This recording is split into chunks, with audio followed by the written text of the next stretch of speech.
Have you ever wanted to undertake a townhouse development project but lacked the confidence in understanding the town planning process? Well, stick around because in this video, I'm going to break down the exact process and share some key thoughts along the way. By the time we get to the end, you'll have the knowledge and confidence needed to roll into your first development project. Let's get into it.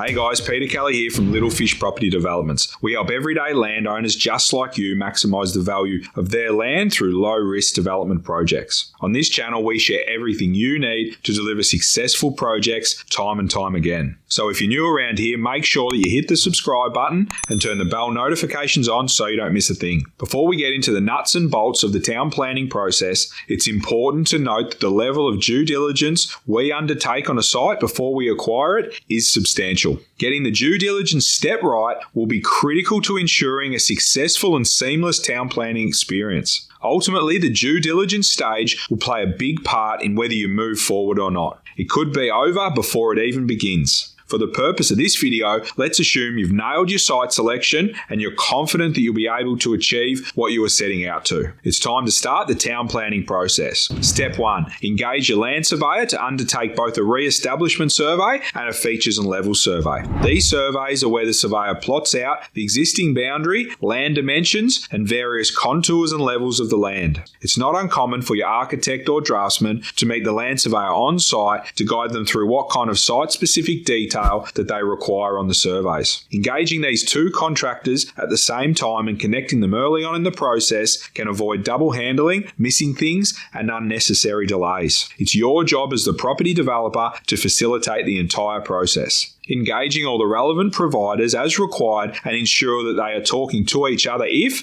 and when needed. That's the perfect segue into step 2. Engage your architect. As I've just mentioned, it's important that you do this in parallel with your land surveyor. Once the surveying is complete and the surveyor sends all the relevant files, you need to forward them onto your architect. Your architect will then use the information from the surveys to begin plotting out your project. Step 3 is engaging a planner. You'll need to engage a planner to work with your architect. It's your planner's job to provide detailed feedback and commentary around council's expectations relevant to the particular municipality. Some architects do handle both drafting and planning. If you do go down this path, it's critical that your architect has the required knowledge, experience, and the runs on the board in that specific council. Your architect then completes your development's preliminary drawings. Step 4 is your town planning report. After you've been back and forth with your architect and your planner and everyone is on the same page and happy with the proposed designs, your town planner will then complete and finalise your town planning report, ready to submit to council. Your town planning report details why you've designed what you have in relation to Res Code. A town planning report will justify why a development is appropriate for an area, an overview of its attributes, and an assessment against Res Code and any other local policies. These reports also include photographs and high-quality maps. Step 5 is the submission of your application. It's your town planner's job to submit your application to council on your behalf. The application will include your preliminary drawings and town planning report. Then it's the waiting game. You sit tight until council comes back to you with a request for further information, also referred to as an RFI. Step 6 is your RFI response. Once you get a request for further information back from council, you'll need to work with your planner and architect to address the queries as quickly as possible. The faster you can address the queries and submit your response back to council, the better. How long council takes to respond is out of your control, but how long you take to respond is in your control. So make sure you don't mess around here. Work with your town planner and architect to address the RFI's queries as quickly as possible and then submit back to council. Then it's the waiting game again. Step 7 is advertising. Assuming you have satisfactorily addressed all of council's issues and concerns raised as part of the RFI, they will then issue the advertising on the property. Advertising in Victoria is 14 days and it consists of a board with the proposed planning application attached to it being erected out front of the development site. This gives the public an opportunity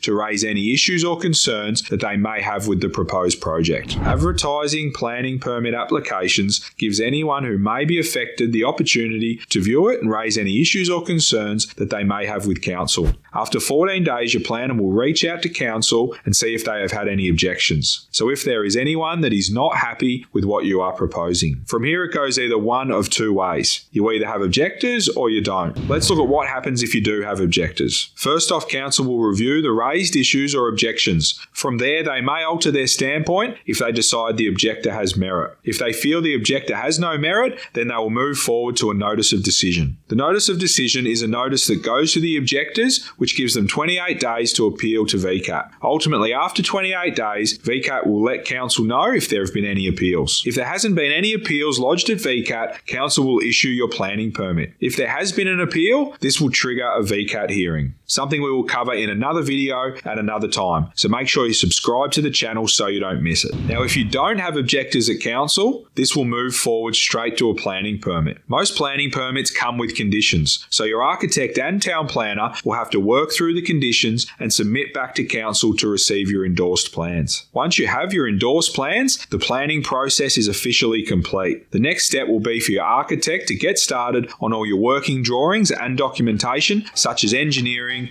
energy reports, etc. That's a wrap, guys. If you have any questions, drop them in the comments box below, and don't forget to subscribe if you haven't already. I'm Peter Kelly, thanks for watching, and until next time, happy developing.